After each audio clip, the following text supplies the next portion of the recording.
大家好，这里是安多人文地理，我是大超。这是一个全新的频道，致力于介绍以安多藏区为主的民族文化、宗教文化、历史人文和地理风貌。安多地区也称为多麦地区，常与卫藏和康区并列，是藏族传统文化对藏地的区划。安多位于青藏高原，其地理范围包括今天青海省的海南藏族自治州、海西蒙古族藏族自治州、海北藏族自治州、黄南藏族自治州、果洛藏族自治州、甘肃省的甘南藏族自治州、天柱藏族自治县和四川省的阿坝藏族羌族自治州等地区。在去往拉萨的路上，相信有很多人都见过三步一叩首的虔诚的朝圣者，但很多人不知道，在安多地区，很多朝圣者在出发之前都要先来珍珠寺。这里是很多朝圣者去往拉萨的起点。那么，为什么这些朝圣者都要先从贵德珍珠寺出发呢？安多地区有很多著名的地方，我这个频道又为什么要从贵德珍珠寺开始作为第一期呢？稍后我来解答。珍珠寺位于海南藏族自治州贵德县城东 2.5 公里左右的地方，在河东乡的保宁村，青海省藏语系佛学院的东边。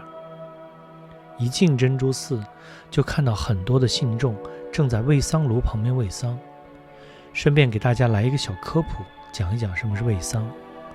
wey桑是藏族祭天地诸神的仪式，在藏族地区，几乎每家每户都有桑炉。wey桑时，先将柏树枝放到桑炉内点燃，然后再撒上些许糌粑、茶叶、青稞、水果、糖等等，最后再用柏树枝蘸上清水，向燃起的烟火挥洒3次。wey桑者口诵6字真言。据说在wey桑过程中产生的烟雾，不仅让普通信众有舒适感，神明也会十分的高兴，因而信众们以此作为祈福的一种形式，希望神明会降福于敬奉他的人们。在桑炉旁边也有很多信众在点酥油灯祈福许愿。珍珠寺修建于南宋年间，大约是公元1241年到1252年之间，距今已有700多年的历史，建成年代比西藏的大昭寺还早200年。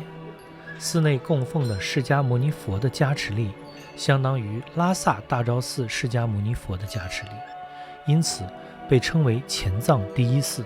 前去拉萨朝拜的信徒一般都要先到贵德的珍珠寺朝拜，否则等于没有拜见到真佛一样。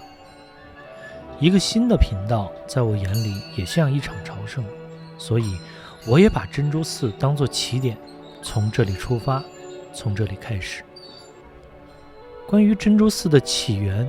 安多正教史是这样记载的：当年文殊上师萨班贡嘎坚赞应元朝皇帝之邀，路经青海时，专程到贵德城考察宝塔，恰好收到元朝皇帝赐赠的一骡驼珍珠，彼时即以御赐珍珠为资，在贵德修建了释迦牟尼殿，塑造了释迦牟尼佛像等。在举行开光仪轨时，仿佛看到有许多佛菩萨化入佛像之中。人们以汉语珍珠之音称呼该寺，后来其音讹传，称为觉觉寺了。另有一个记载说，这座释迦牟尼佛殿开始由曲节龙珠嘉措修建，殿中用药泥塑了一尊释迦牟尼佛大像，后由慕尼海储臣丹贝尼玛献了镀金冠冕，铸了珍珠寺四制，并在新建的佛殿殿脊上安装了鎏金宝瓶，由赤茶格西阿雅喜饶旺秀做了开光仪轨。珍珠寺的正殿规模虽小，但用料考究，造型优美，充分体现了藏传佛教的建筑艺术风格。殿顶装饰有琉璃瓦，立有镀金铜塔一个，直径4米，高5米，在阳光的照耀下光彩夺目。大殿内壁供奉着3世佛，过去佛、燃灯古佛、现在佛、释迦牟尼佛、未来佛、弥勒佛。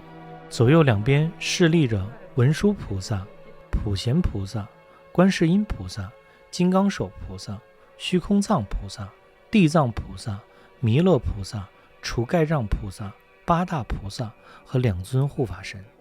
正殿后面的殿堂里供奉的是宁玛派的祖师莲花生大师，格鲁派的创始人宗喀巴大师，噶当派的创始人阿底峡尊者，珍珠寺的创建者萨班贡嘎坚赞，以及表示佛法无处不存、无处不在的11面菩萨。珍珠寺最初是藏传佛教萨迦派寺院，